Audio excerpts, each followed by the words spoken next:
What if I told you that the moment the room went silent in Davos wasn't when Donald J. Trump raised his voice, but when he didn't? Now, this week inside the World Economic Forum in Davos, the same elites who lecture the world about stability expected another performance, another speech, another predictable exchange. We believe that outside the United Nations, this is the largest gathering of global leadership of the post-COVID period of time. I believe in this forum for a long time. I certainly wouldn't be leading this if I didn't believe that we can change and make the world better. But it's also obvious that the world now places far less trust in us to help shape what comes next. If the World Economic Forum is going to be useful going forward, it has to regain that trust. But instead, they watched Trump walk in calm, measured, and completely unbothered, and that's when everything shifted. Because here's the part most people are missing. Trump didn't go to Davos to argue. He went to reposition. So while globalists were smiling, mocking, and pretending nothing had changed, Trump quietly put new pieces on the board. Greenland, tariffs, NATO leverage, and even the Western Hemisphere itself. Then Scott Bessent and Howard Lutnick followed up, not with applause lines, but with facts that Europe couldn't rebut. That's when the panic started. Not on camera, in the room. Now, if you're tired of being told that Trump is chaos while the same people quietly sell out your leverage, your currency, and your security, then I'm gonna tell you right now, this video is for you. Because Davos didn't expect this, and by the time they realized what Trump was really doing, the board had already changed. Be sure to drop a like and subscribe to the channel. Okay, guys, here's what Davos misunderstood from the very start. This place is built for performance, not power. The World Economic Forum thrives on panels, applause lines, and consensus statements that sound bold but commit to nothing. Leaders come here to be seen agreeing, not to actually change leverage. That's the environment that Donald J. Trump walked into in Davos. And the mistake was assuming that he came to play along. Davos expected a speech that they could clip, sanitize, and move on. What they did not expect was Trump treating the room like a chessboard instead of a stage. There was no dramatic posturing, no begging for approval, just presence, just positioning.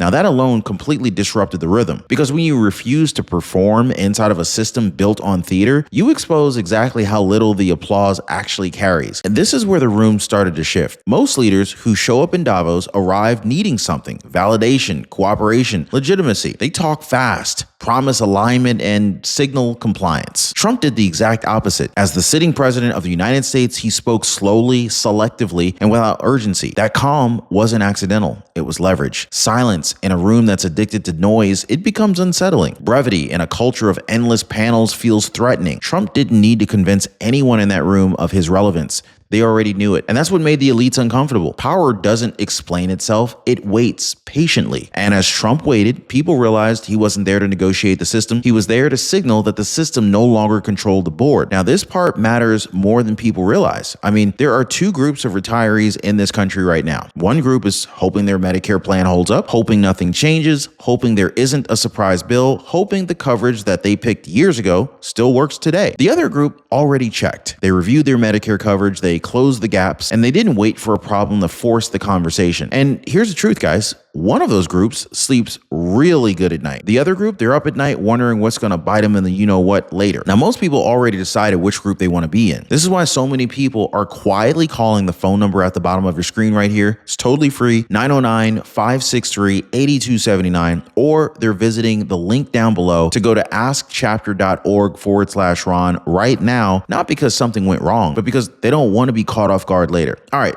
so let's keep that in mind as we move forward, because the same mistakes keep on showing up on a much bigger stage. Now, here's where the mood in the room totally changed. When Donald J. Trump referenced Greenland, the Davos crowd initially laughed it off. They treated it like a headline stunt. That was the mistake. Greenland isn't about land. It's about lanes, radar, rare earth minerals, and control of the North Atlantic. In other words, security. Now, for Europe, this was unsettling. Greenland sits under NATO's strategic umbrella. tied directly to Denmark. Trump wasn't threatening force, he was signaling priority. And in geopolitics, priority beats permission. The moment elites realized Greenland fit cleanly inside a Western Hemisphere security doctrine, the joke stopped. Because that's when they understood that this wasn't rhetoric, it was positioning. Now, this part should sound familiar. At World Economic Forum, mockery is often a defense mechanism. When Trump entered the conversation, the early reaction was smiles and smirks and dismissive chatter. Now, we've all seen this pattern before. Elites laugh first because laughter buys time.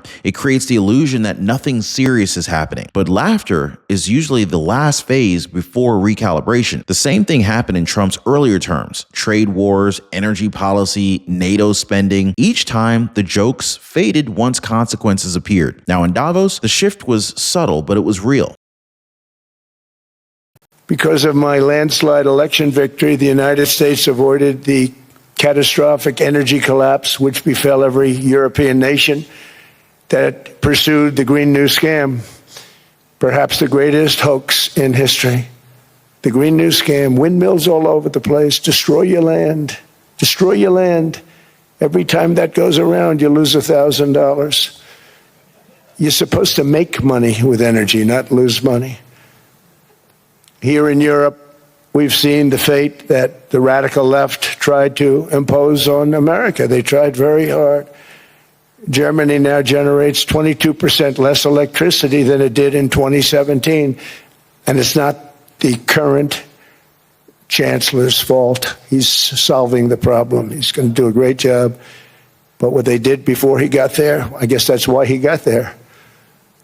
And electricity prices are 64% higher. The United Kingdom produces just 1/3 of the total energy from all sources that it did in 1999. Think of that, 1/3. And they're sitting on top of the North Sea, one of the greatest reserves anywhere in the world, but they don't use it. And that's one reason why their energy has reached catastrophically low levels with equally high prices. High prices, very low levels. Think of that, 1/3. And you're sitting on top of the North Sea, and they like to say, well, you know, that's depleted. It's not depleted. It's got 500 years. They haven't even found the oil. The North Sea is incredible. They don't let anybody drill. Environmentally, they don't let them drill. They make it impossible for the oil companies to go. They take 92% of the revenues. So the oil companies say, we can't do it. They came to see me. Is there anything you can do? I want Europe to do great. I want UK to do great. They're sitting on one of the greatest energy sources in the world, and they don't use it.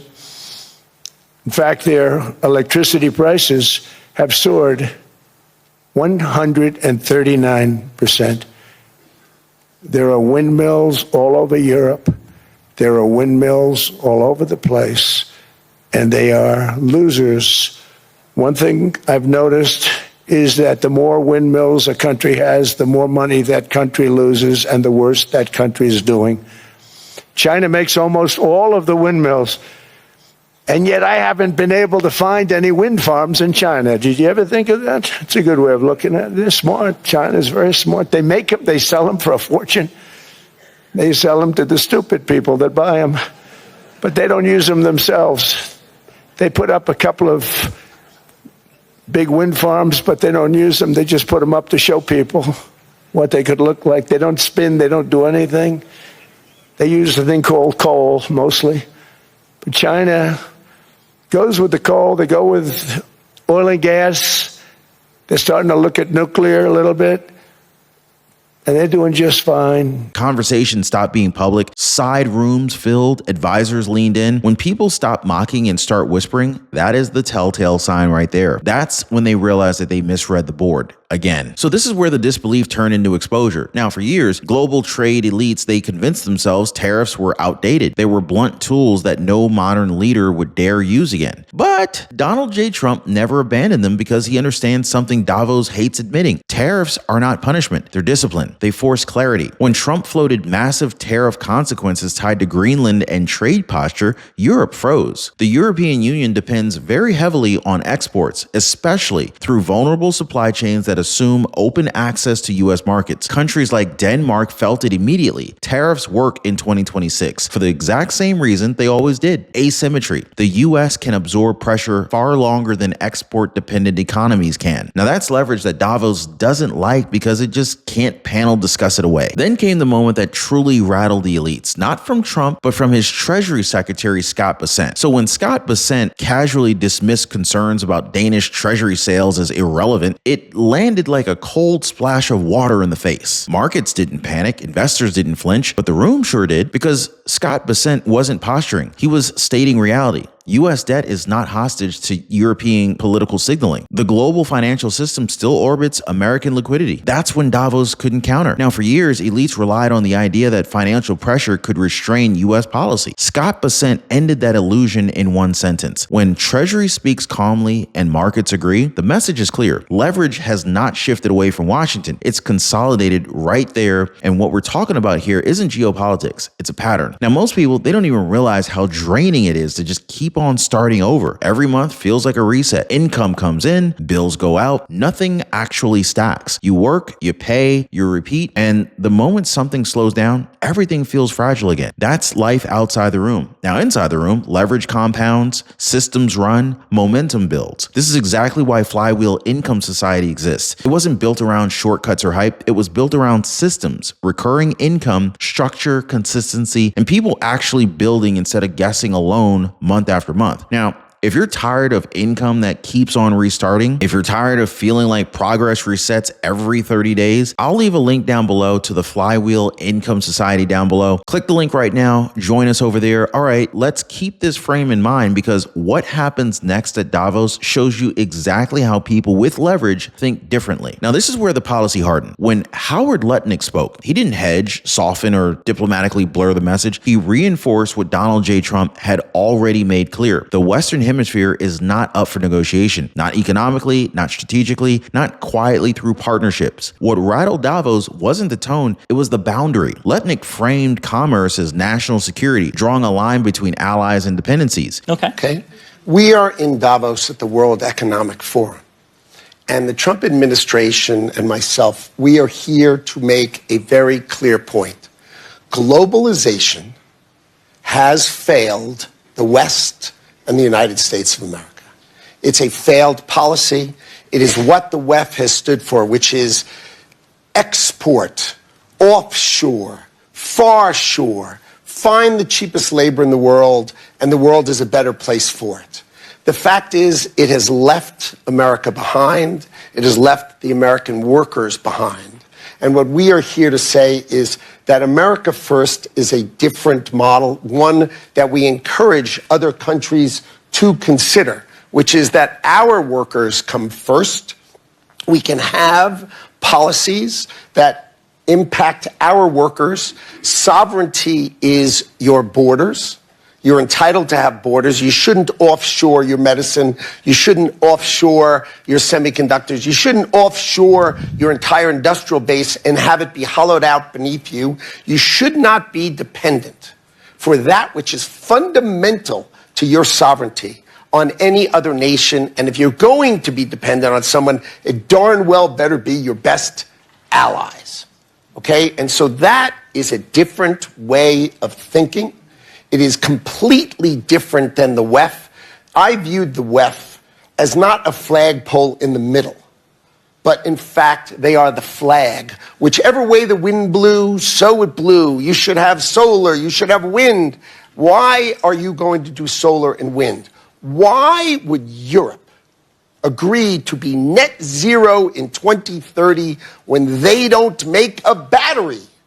They don't make a battery. So if they go 2030, they are deciding to be subservient to China, who makes the batteries. I mean, you could feel the discomfort in the room because many countries represented at the World Economic Forum sit very uncomfortably in between. Friends, but reliant. Partners, but leveraged. So when America stops pretending trade is neutral and starts enforcing priorities, everyone has to reevaluate where they actually stand. Here's a contradiction that Davos couldn't answer. While lecturing about unity and moral clarity, much of the European Union is still buying energy tied to Russia. Public Publicly, Europe champions Ukraine. Privately, it finances the very system that it condemns, and everyone in the room knows that. This is why Trump's posture hit so hard. He didn't need to call it out aggressively. The silence did the work for him. Moral authority collapses when behavior contradicts rhetoric. Davos thrives on coordinated messaging, but it struggles when confronted with material reality. Energy dependence is not theoretical, it's structural. And when Trump highlighted leverage instead of slogans, Europe had no clean rebuttal to that. That's when the conversation stopped being public and it started being uncomfortable. So here's the part Davos never likes to dwell on. Who actually pays for stability? When NATO numbers are laid out plainly, the imbalance is undeniable. The United States carries a disproportionate share of defense spending. Meanwhile, many European members lag far, far behind agreed commitments. This is not ideology, it's just basic arithmetic. This is why pressure in Davos rings hollow. You can't lecture the guarantor of security while underfunding your own defense. Donald J. Trump has always understood this leverage. He doesn't threaten NATO's existence, he exposes its dependency. And once dependency is acknowledged, influence follows. Now in Davos, this reality quietly reasserted itself. The room knew the numbers, they just weren't used to hearing them treated as leverage rather than a taboo subject. Then came the moment that really sealed it, not in a speech, but online. When Trump posted his imagery on Truth Social, it wasn't random provocation. It was modern signaling, maps, borders, alliances, compressed into symbols that the public instantly understands. Elites hate that kind of clarity because it bypasses the gatekeepers. Now in Davos, meaning is negotiated behind closed doors, but online, meaning lands immediately. Trump's post forced everyone to react on his terms, not theirs. Publicly, it was brushed off. Privately, it dominated conversations because symbolism travels faster than policy papers. And once the narrative locks, damage control replaces debate. That's when Davos realized it wasn't just reacting to policy anymore, it was reacting to perception, and perception had already moved. Here's the audience most people forget about. China. Davos wasn't the target. It was the stage. Beijing studies reactions, not rhetoric. And what China watched, what China witnessed, what China saw was a room full of Western elites unable to counter calm leverage. No shouting, no escalation, just pressure applied where it matters. Now that matters because deterrence doesn't always look like confrontation. Trump's moves signaled patience, not weakness. Greenland, tariffs, NATO math, financial reality. Each one told the same story. The United States doesn't need chaos to assert dominance. It needs consistency. China understands asymmetric power better than most. And when Davos elites showed visible discomfort, that sent a secondary message abroad. Western coordination is fragile under pressure. Trump didn't need to address China directly. The signal traveled on its own. And so this is the big takeaway here. And it's rather simple. Davos wasn't shaken because of what Trump said. It was shaken because of what he didn't do. He didn't plead. He didn't posture. He didn't perform for approval inside the World Economic Forum. He treated it like what it is, a room that talks about power more than it holds. Donald J. Trump didn't change the game. He changed the board. Calm power replaced theatrical authority. Leverage replaced consensus. And once that shift happened, everything else followed. The whispers, the damage control, the panic behind closed doors. That's why they didn't expect this. And that's why they couldn't stop it once it started. The board moved quietly. And by the time Davos realized it, the match was already underway. If you haven't already, if you made it this far, drop a like for the video, subscribe, share this video. We'll see you next time.